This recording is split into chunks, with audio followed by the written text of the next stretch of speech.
Good morning students, class 12 subject mathematics. और आज हम कुछ एप्लीकेशंस पढ़ेंगे डिटर्मिनेंट्स की। कल प्रॉपर्टी जो है डिटर्मिनेंट्स की, प्रॉपर्टीज को यूज करके डिटर्मिनेंट इवैल्यूएट करना, वो 2-3 लेक्चर्स में हमने वो टॉपिक कवर किया। उसके बहुत 25-26 क्वेश्चन हमने ऑलमोस्ट एग्जांपल्स अगर हम उसमें इंक्लूड करें तो अराउंड 30 क्वेश्चन हमारे हो जाते हैं। वो सारे क्वेश्चन हमने सॉल्व किए। उसमें से आपको लॉन्ग आंसर क्वेश्चन भी आते हैं। तो डिटरमिनेंट इवैल्यूएट करने का एक्सपेंशन मेथड और properties method without expanding only using properties भी आप डिटरमिनेंट सॉल्व करते हो, वो क्वेश्चंस आपने पढ़े। आज हम कुछ एप्लीकेशंस पढ़ेंगे और इसमें आज हम टॉपिक पढ़ेंगे एरिया ऑफ अ ट्रायंगल।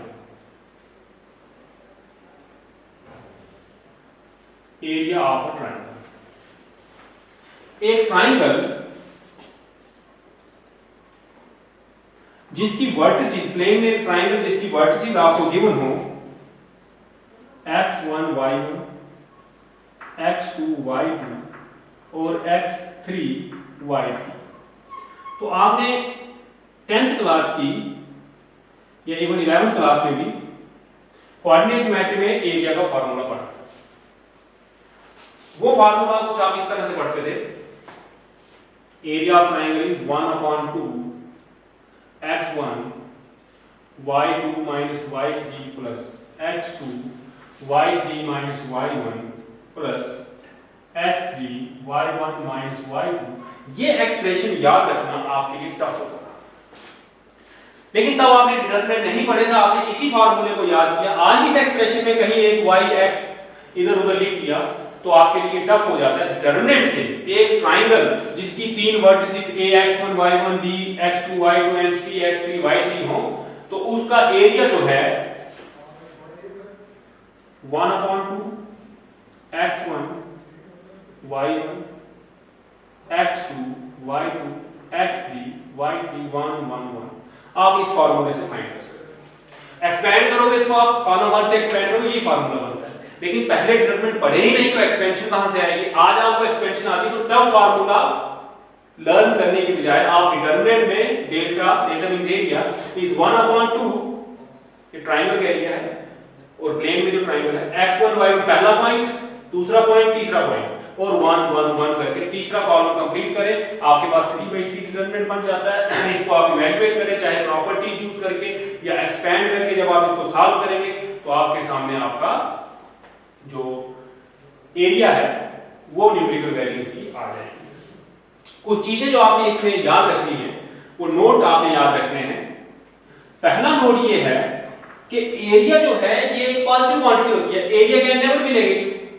लेकिन डिटरमिनेंट आपने सॉल्व किए, 25-30 डिटरमिनेंट सॉल्व किए, तो आपने देखा कि डिटरमिनेंट सॉल्व करके इवैल्यूएट करके आंसर नेगेटिव भी आ सकता है।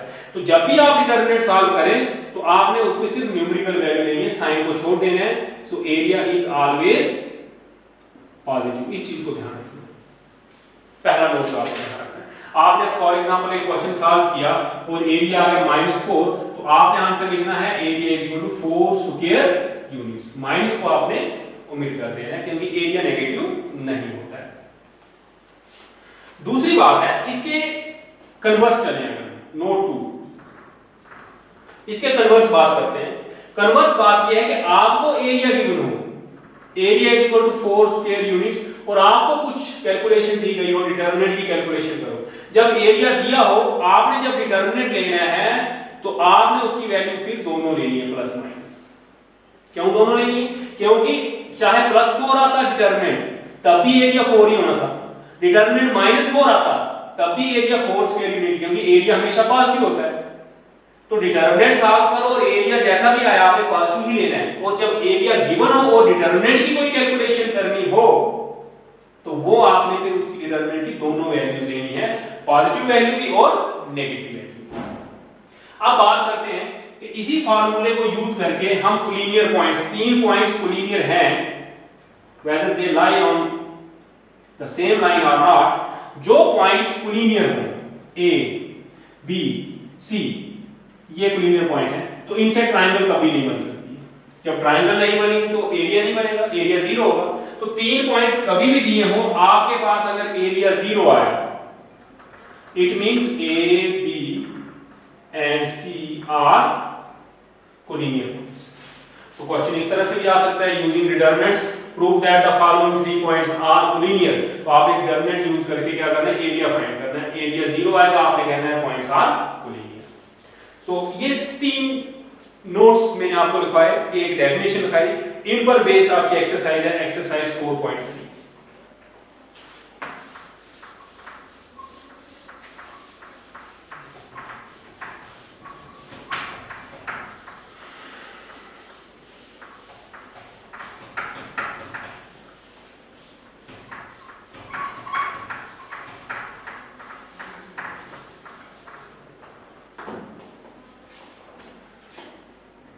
Exercise 4.3.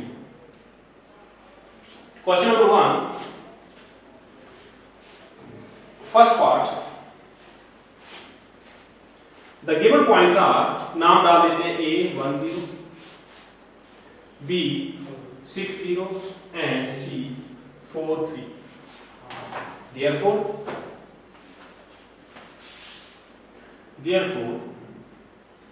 area of triangle ABC is 1/2. पहला पॉइंट 10, 60, 43, 1, 1, 1। अब आपकी चॉइस है, जहां से भी एक्सपेंड करें। मैंने आपको बताया डिटरमिनेंट जब भी एक्सपेंड करना है, हमेशा उस रो या उस कॉलम से एक्सपेंड करो, क्योंकि आप किसी भी रो किसी भी कॉलम से एक्सपेंड कर सकते हैं। तो हमेशा उसे प्रेफर करें जिसमें मैक्सिमम 0 हो, कैलकुलेशन इजी रहती है। Expand along C2. So this is 1/2 minus 0 plus 0 minus 3 into 1 into 1, 1 minus 6. This is 1/2 minus 0 plus 0 minus 3 minus 5. So this is 1/2 into 15. So this is 15/2 square units. Check कर रहे हैं हम। ये exercise है 4.3, question number 1, first part. 4.3 या 15/2, this is your answer. 2 part है, आपको चाहिए यही फार्मूला है, फार्मूला मैंने दिखाया आपको, बिल्कुल इजी सा टॉपिक है।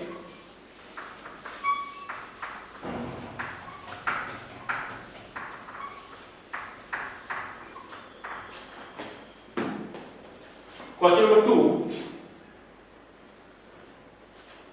Given points are A B plus B C plus A and C A plus B. So हमें बोला गया कि कोलिनियर है। So delta is equal to 1/2 A B plus B C plus C A plus B 1, 1, 1। तो आप इसको otherwise भी solve कर सकते हो एक्सपेंड करके, लेकिन प्रॉपर्टीज यूज करो तो C1 replace with C1 plus C। क्या बन जाएगा 1/2 A plus B plus C। इसको करेंगे तो A plus B plus C, इसको करेंगे तो A plus B plus C, B plus C, C plus A plus B 1, 1, 1। So 1/2 इसमें A plus B plus C common आ जाता है फर्स्ट कॉलम में से।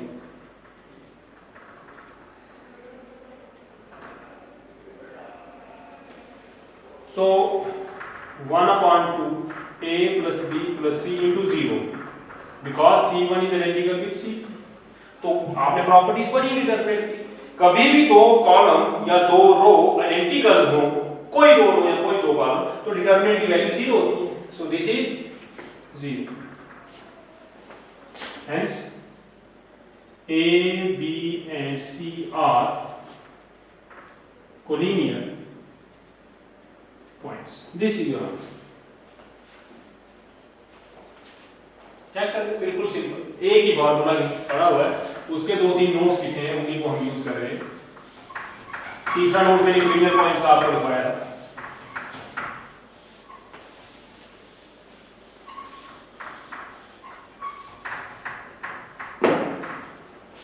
Question number 3, first part. Given points are A, K0, B, 4,0 and C, 0,2.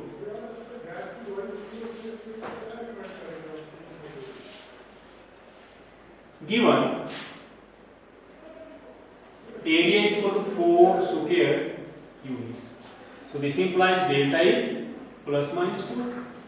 मैंने note लिखा है कि आपको एरिया फाइंड करना हो तो नेगेटिव भी आए तो एरिया आपने पॉजिटिव ही कंसीडर करना है, न्यूमेरिकल वैल्यू ही उसकी कंसीडर करनी है। लेकिन जब एरिया दिया हो और आपको कोई कैलकुलेशन करनी हो, यहाँ के फाइंड करने के लिए बोला है, तो के फाइंड करना है तो उसकी डिटरमिनेंट में के आएगा। लेकिन अब इसकी वैल्यू 4 लें क्या? नहीं, इसकी आपने दोनों वैल्यू लेनी, +4 भी -4 भी, क्योंकि आपका डेल्टा +4 हो तब भी एरिया 4 होता है, डेल्टा -4 हो तब भी एरिया 4 होता है। So this implies K 0 1 4 0 1 0 2 1 plus minus 4। तो इसमें ज्यादा प्रॉपर्टीज यूज करने की जरूरत नहीं है, plus minus plus plus minus. तो आप एक्सपेंड अलॉन्ग C2। सो ये हो जाएगा 1/2 -0 + 0 -2 into K -4 is equal to plus minus 4. This implies, देखें 2 cancel, so minus K minus 4 is equal to plus minus 4. This implies minus K plus 4 is equal to 4 or minus K plus 4 is equal to minus 4. So this implies K is 4 minus 4 or K is 4 plus 4. So this implies K is 0, 8. So these two are your answers. Question number 3, first part. 4.3. Question number 3, yeah, 0.8. Second part आप खुद करेंगे. Question number 4. अच्छा, ये भी आप करेंगे। और question number 5 multiple choice है, वो भी सेम क्वेश्चन है। 3 पॉइंट दिए हुए हैं, आपको के फाइंड करना है। So question number 5 is also same as question number 3।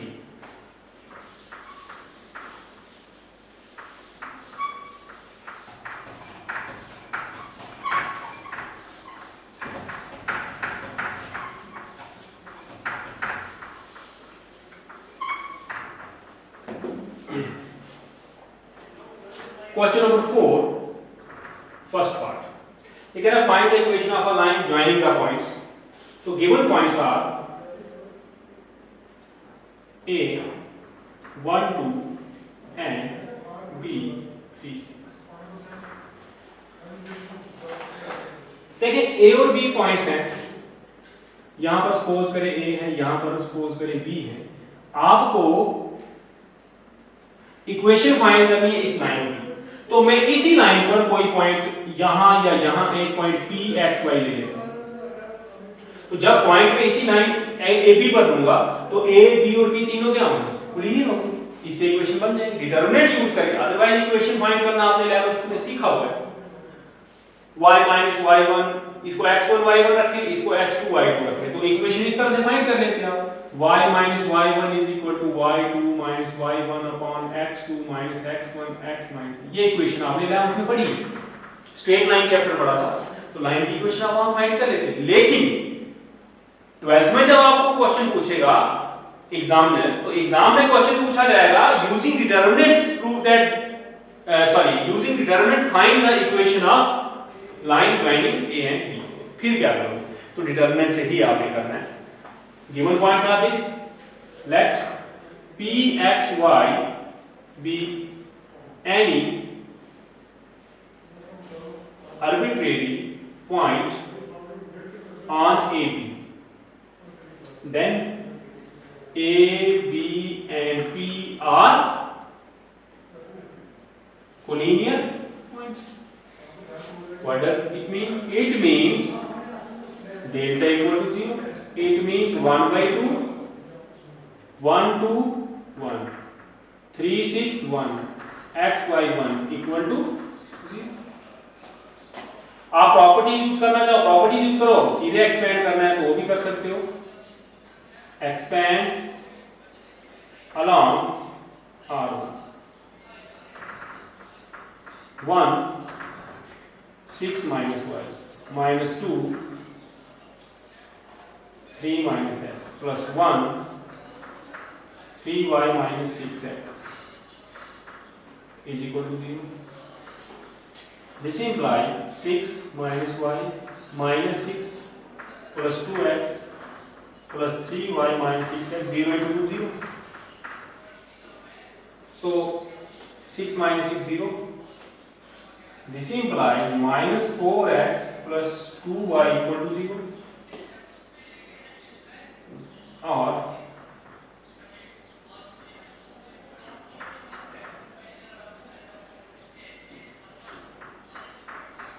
which is the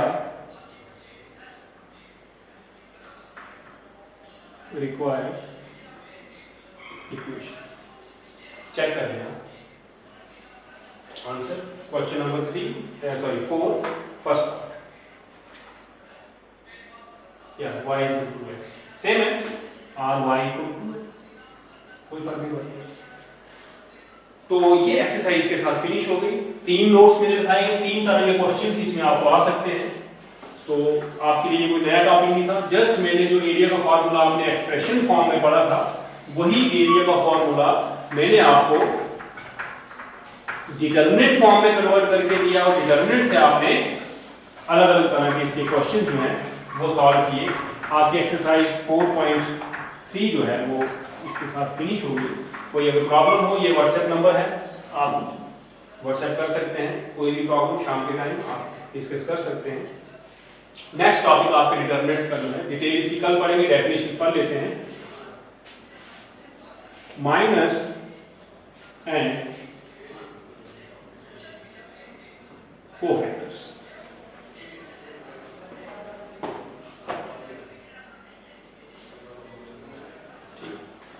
सो कोई भी एक डिटरमिनेंट है आपके पास डेल्टा,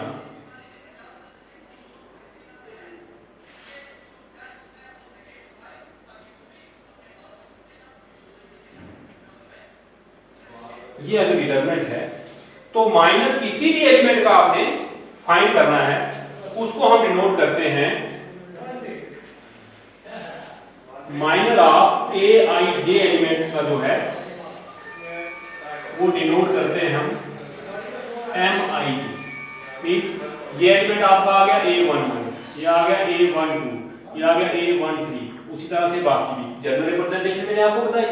सपोज करो आप इसका माइनर फाइंड करना चाहते हो तो वो हो जाएगा M22। तो माइनर के लिए आपने क्या करना है, जिस रो में वो एलिमेंट है, जैसे ये सेकंड रो में वो, और जिस कॉलम में है वो ओमिट करके जो डिटरमिनेंट बचता है उसको माइनर कहते हैं। माइनर का मतलब ही छोटा होता है, तो बड़े डिटरमिनेंट से छोटा डिटरमिनेंट जो बनाना है इस प्रोसेस को हम माइनर कहते हैं।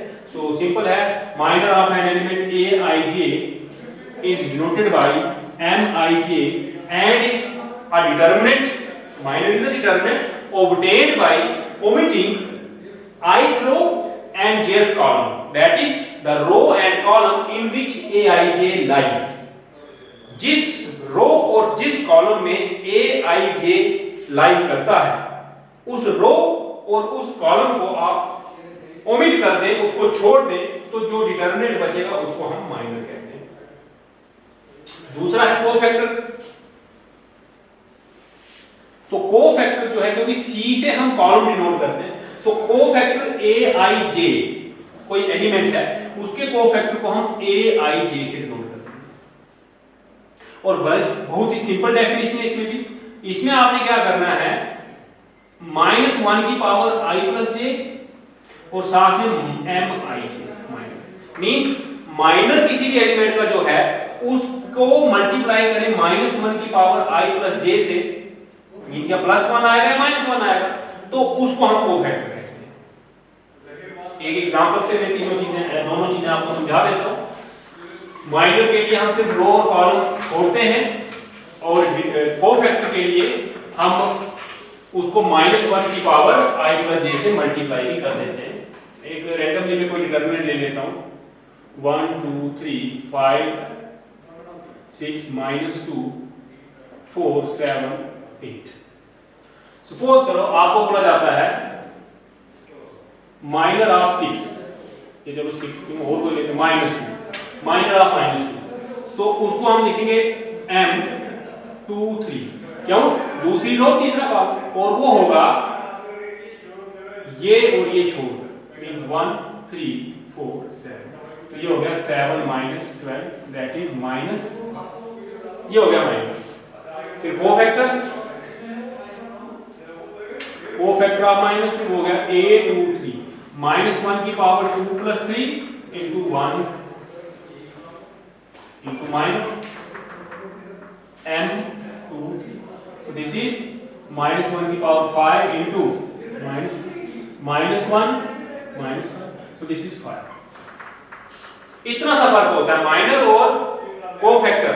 जब पावर इवन होगी तो माइनर कोफैक्टर सेम होंगे, लेकिन जब पावर ऑड आएगी, i प्लस j ऑड आएगा, whenever i plus j is odd, तो एक माइनस का फर्क होगा माइनर में और कोफैक्टर में। और अगर ये इवन हो तो फिर माइनर और कोफैक्टर सेम वैल्यू होगी। आप और भी फाइंड कर सकते हो, 6 के 6, 9 के 9 एलिमेंट्स में, एक का मैंने फाइंड किया, रिमेनिंग 8 के आप माइनर्स और कोफैक्टर्स फाइंड कर सकते हो एक डिटरमिनेंट लेकर। मैं आपको इसी में बता देता हूं, बाकी मैं इसके नोट्स, इसके क्वेश्चंस कर रहा हूं आपको। आप एक्सरसाइज 4.4 में पहले 4 डिटरमिनेंट दिए, वहां पर बोला गया माइनस और कोफैक्टर निकालो, आप उनकी प्रैक्टिस करें। मैंने आपको सिखाया माइनस कोफैक्टर की प्रैक्टिस करके, क्योंकि आज आपको बहुत ज्यादा एक्सरसाइज मैंने नहीं दी है, तो आप माइनस और कोफैक्टर 4.4 में प्रैक्टिस करें। उनके आंसर जो है वो एक्सरसाइज के एंड में आपको, जो बुक के एंड में आपको आंसर्स उसके दिए हुए हैं, वहां से टैली करें। अगर आपसे ठीक नहीं कर रहे हैं, कल आपको बहुत इजीली जो है नेक्स्ट टॉपिक भी कवर हो जाएगा। आज के लिए इतना काफी है। Thank you.